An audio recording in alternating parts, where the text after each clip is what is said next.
The answer to that question is pretty simple. Successful students spend their free time increasing their skill, their knowledge, and their experience.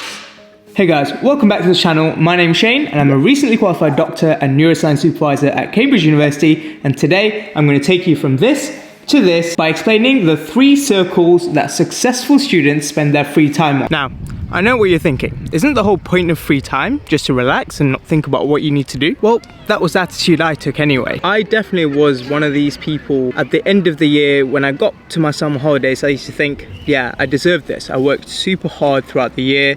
I deserve this time off for me to completely relax, not think about anything productive. What I would really do was just wake up, go to the gym, and then come home, couch on the sofa and watch a bit of Netflix. I had all this free time, months and months of summer holidays where I could have done loads of incredible things, but I just kind of wasted it away. You know, I didn't even think about expending my knowledge, experience or skill set. It didn't even cross my mind, you know, just because of this idea that I'd convinced myself that I deserved the time off to do nothing. But then as I moved up uni and started to kind of see less and less of the free time, I started to appreciate how much value free time actually meant to me. Now, why do we get to the end of the year and think that, you know what, I deserve this time off and I'm going to choose to not do anything at all and relax completely? Instead of thinking, yeah, you know, I have all this free time, let me do something productive with it and do something useful. And not only thinking that, but actually acting on it and actually doing something productive and useful with that time. And the reason for that is just how human psychology works. Let me explain. We as humans tend to choose immediate gratification. We choose the task that brings us immediate happiness and reward with the least amount of work necessary. We overweight this immediate gratification. And as a downside of that, we underweight delayed gratification. Delayed gratification essentially refers to a delayed but larger reward that you'll get at a further point in time. So with immediate gratification, you do the task that is easiest and gives the reward straight away, whereas with delayed gratification, you put in the work now to get a delayed, greater, larger reward further down the line. This is basically us chilling, watching Netflix and not being bothered to do anything productive in the holidays. And this is successful students who put in the work to get a larger reward further down the line. That unfortunately kind of puts us in a pickle, because when we do have the free time as a younger student, we tend to waste that away. As we get a little bit older, we tend to look back and think, damn, I truly wasted a lot of free time that I could have spent doing something productive. I say we, but what I really mean is I. And if I'm feeling this way, I'm pretty sure it's something that a lot of people will end up feeling. So I only really had this revelation about a year ago. When I got back from my elective, I looked at where I was at, and you know, I was going into my last year of uni, and I was thinking, yeah, I've worked hard to do well at medicine, but now I'm entering the kind of adult life of, you know, actually working full time, and just looking at myself and like, do I just want to be the doctor? Do I just want to have that as my title? Or do I want to pursue other passions and be known for other things? And then I started to realize, you know, education is something that I'm really passionate about, and that's what brings me a lot of joy. That was my main motivation for starting Articam Doc, which, you know, I kind of later developed into just as a personal brand of Dr. Shane. That revelation, or that kind of understanding, that was my passion, that's the route that I want to go down.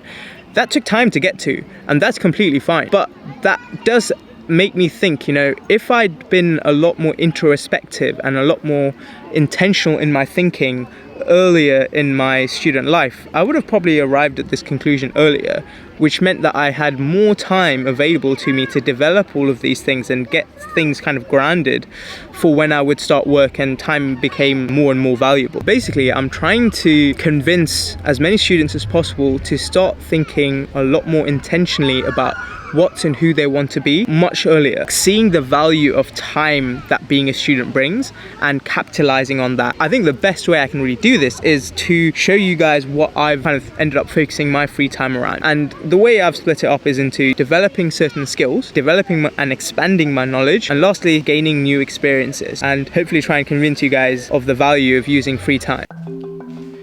So the first circle that I expand with my free time is that of skill. Recently, I've devoted a lot of my free time to writing, videography, and editing. Now, I didn't just randomly decide on these skills. Rather, I looked at my overarching goals and passions.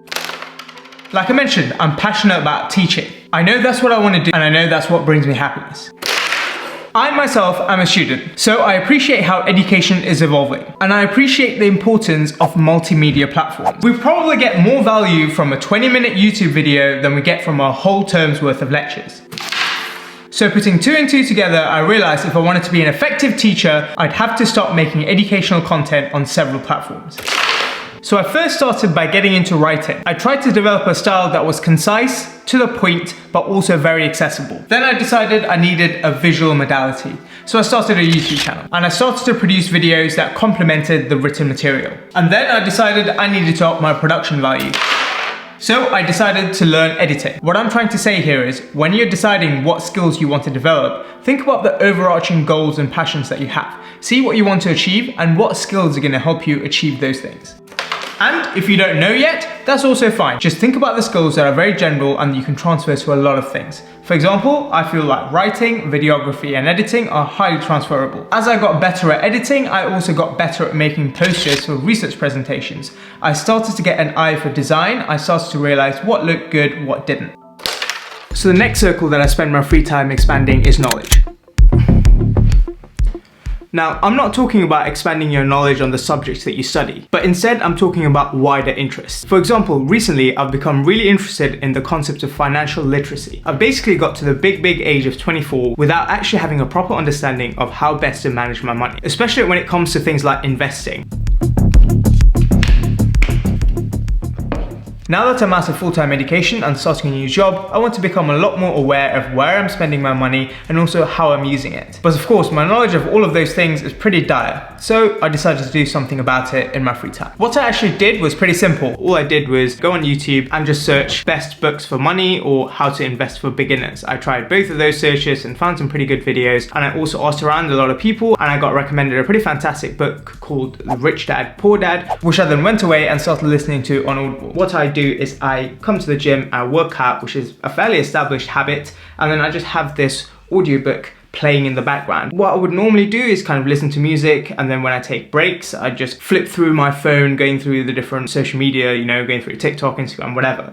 But instead of doing that, what I've tried to do is essentially stack this new habit onto what's already been preformed. And James Clear in his book Atomic Habit really talks about this concept where one habit is a trigger to this new habit that you're trying to form. In that sense, not only am I actually getting some physical activity and exercise, but I'm also expanding my knowledge and learning more about financial literacy. But it's not only financial literacy, I've also taken an interest in productivity and the psychology of negotiation, and I've approached it the same way, listening to audiobooks and watching great videos on it. And recently my friend Ali has released a Skillshare class on this, which again is a fantastic resource for me to learn more about productivity. I also made a resolution to incorporate non-medical reading as part of my day-to-day routine, and it's something that I want to turn into a long-lasting habit. And one thing I've used to help with that is this concept of having environmental cues that's going to trigger me to actually go and read or listen to audiobooks.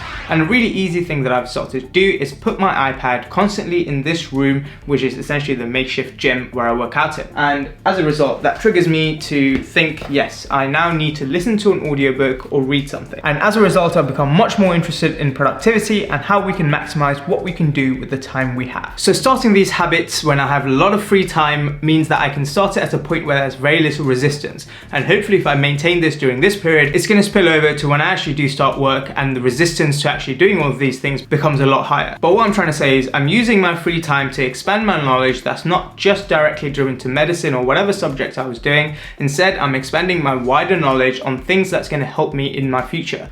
Ultimately, learning more about money and how best to manage my time is going to help me achieve my overall goals. For me, that's to become a very good doctor, as well as a very good educator and teacher. And having a good understanding of how to manage my money as well as time is going to help me achieve that. Now, in terms of what all of this means to you, I highly recommend that you start thinking a lot more intentionally about what you want to get out of your student experience. Think about the wider interests that you have and think about the wider goals that you want to achieve. Think about what areas of knowledge are going to help you achieve those goals. Because I really don't want you to get to the end of your student experience where you're entering adult life and you think, damn, I really should have spent some of my free time learning all these things which would have later helped me. The final circle that I've been expanding in my free time is that of experience, in particular, research experience. During the COVID-19 pandemic, the world has looked towards the field of research for solid, reliable answers. The pressure, the demand, and the stakes have been immense. Now, I knew right from the beginning that I wanted to contribute in a meaningful and widely impacting way. So I decided to get involved in some research that looked at the safety of performing elective surgery during the lockdown period. And this is important because right now, a lot of elective surgery is being postponed, causing worsening of physical health as well as the mental health and anxiety of patients. So for me, getting involved in research like this during my free time was basically a no-brainer. So I spent some of my free time carrying out literature reviews, designing the study, analysing the data, and now I'm writing up the paper. And throughout this whole process, I gained masses of new skills and experiences. That's ultimately going to help me become a better doctor, a scientist, and help patients at a higher level. Of course, I appreciate this is not something that everyone can get involved in, but there's always opportunities to get involved at least with some level of research. And there's also things like work experiences and internships. Doing all of these things and gaining new experiences is going to ultimately help you achieve your higher level goals. But also to enjoy yourself and have fun and relax, because that's important too. That's what I'm doing right now, you know? I'm taking some time to go outside, spend some time with family,